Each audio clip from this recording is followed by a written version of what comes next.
the earth. There are these places that are called downward heavenly planets.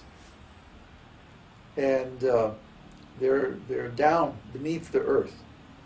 Not beneath the earth in the sense of like in a cave or something like that, but beneath the earth in the sense of below the plane of the Bhumandala. Well, we have to get into Vedic cosmology to explain that, but anyway, you're down there. So in order to see, because they're in the shadow of the Bhumandala, there's no light from the sun, they have to have these jewels on their heads that emit light. So anyway, this passage talks about the jewels on the chest of the Lord. He emitted light, but that light was nothing compared to the effulgence of his body. And his body is so brilliant and so attractive that the jewels were like nothing in comparison. So when Kṛṣṇa went to the sacrificial arena of King Kamsa,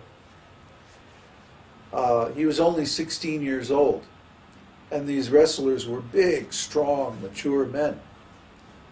And so they were thinking, you know, that Kṛṣṇa, at first they thought, oh, Kṛṣṇa is just a young boy, you know, there's no way he can fight these powerful wrestlers. But actually Kṛṣṇa's body is so strong, it's like a thunderbolt. And the wrestlers couldn't do anything to Kṛṣṇa. He very easily killed them. He and Balaram killed all the wrestlers. 5, strong. There's 64 of these, so we're going to be here for a while. You know? When a person who has extraordinarily bodily strength is called Baliyan. When Kṛṣṇa killed Aristasura, some of the gopis said, "My dear friends, just see how Kṛṣṇa has killed Aristasura. Although he was stronger than a mountain, Kṛṣṇa picked him up just like a piece of cotton and threw him away without any difficulty." A piece of cotton is very light.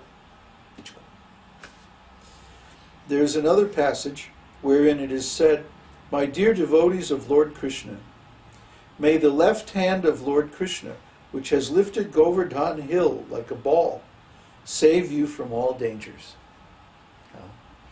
One time the cowherd men were going to make a sacrifice to Lord Indra, which they did every year to get good weather. When you're in agricultural business, you have to have good weather. So they would do a sacrifice. And they were getting ready to do this one time, and Kṛṣṇa said, "Wait a minute, we really don't need to sacrifice to Lord Indra. We really should do the sacrifice to Govardhan Hill, because Govardhan gives us everything that we need. So don't do a sacrifice to Indra this year. Just do a sacrifice to Govardhan." So they did that. Very nice sacrifice. And of course Indra then, Indra is a funny character. Indra has a lot of false ego. And so he got upset when the cowherd men didn't give their regular sacrifice. And he sent a very strong cloud, the Samvartaka cloud.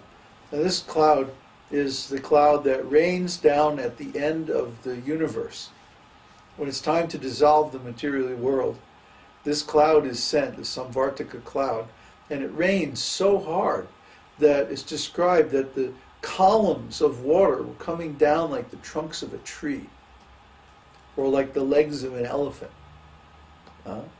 It wasn't raining drops, it was raining columns of water. So this is devastating rain. So what did Kṛṣṇa do? Well, he just went over to Govardhan Hill and picked it up like a ball. And then he held it on the pinky of his left hand, balanced, for 7 days.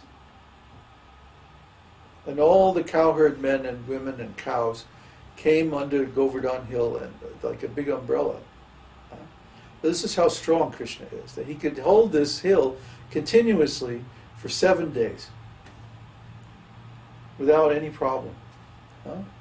Oh, there was one little problem.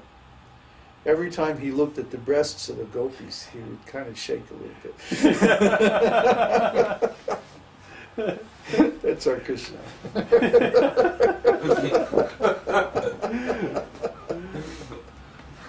Oh, we can't have that now. 6. Ever-youthful. Kṛṣṇa is beautiful at his different ages, namely his childhood, his boyhood, and his youth. Out of these three, his youth is the reservoir of all pleasures, and is the time when the highest varieties of devotional service are acceptable. At that age, Kṛṣṇa is full with all transcendental qualities, and is engaged in his transcendental pastimes. Therefore, devotees have accepted the beginning of his youth as the most attractive feature in conjugal love. At this age, Kṛṣṇa is described as follows. The force of Kṛṣṇa's youth was combined with his beautiful smile, which defeated even the beauty of the full moon. He was always nicely dressed, in beauty surpassing even Cupid, and he was always attracting the minds of the gopis, who were thereby always feeling pleasure. So Kṛṣṇa, he has childhood, boyhood, and youth, but he never ages past youth.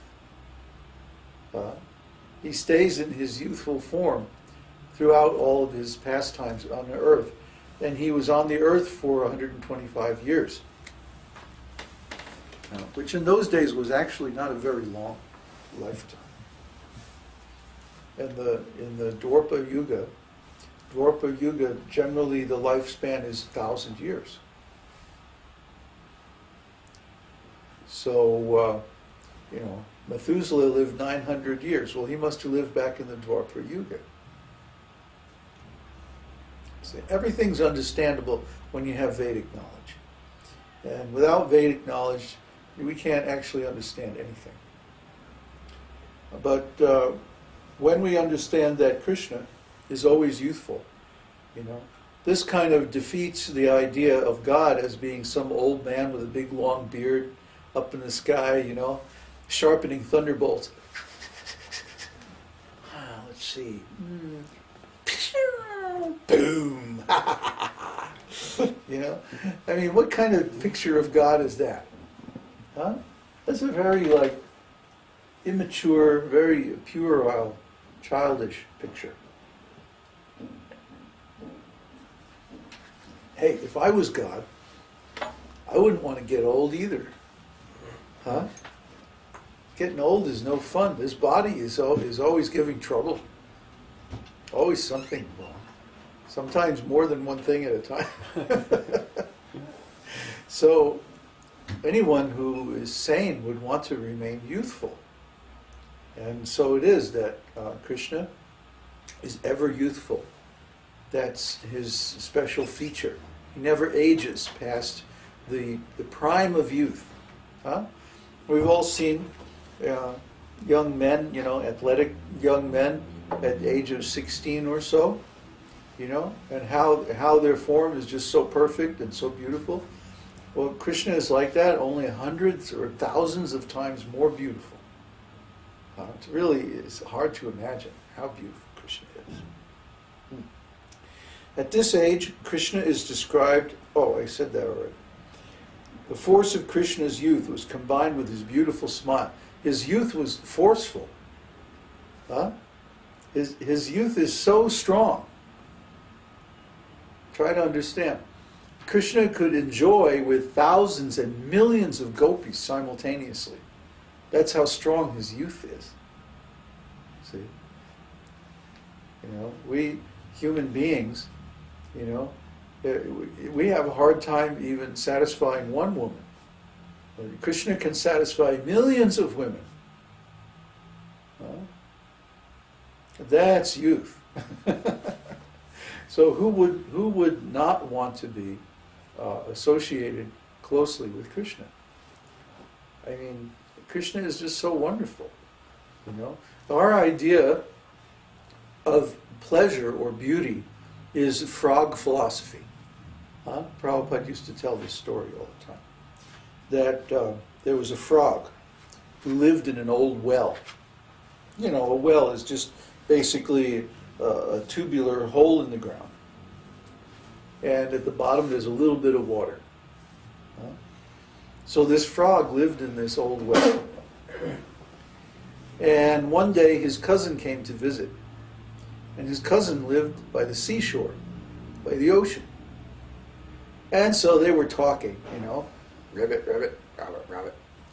And the frog from the ocean says, you know, you wouldn't believe how big the ocean is.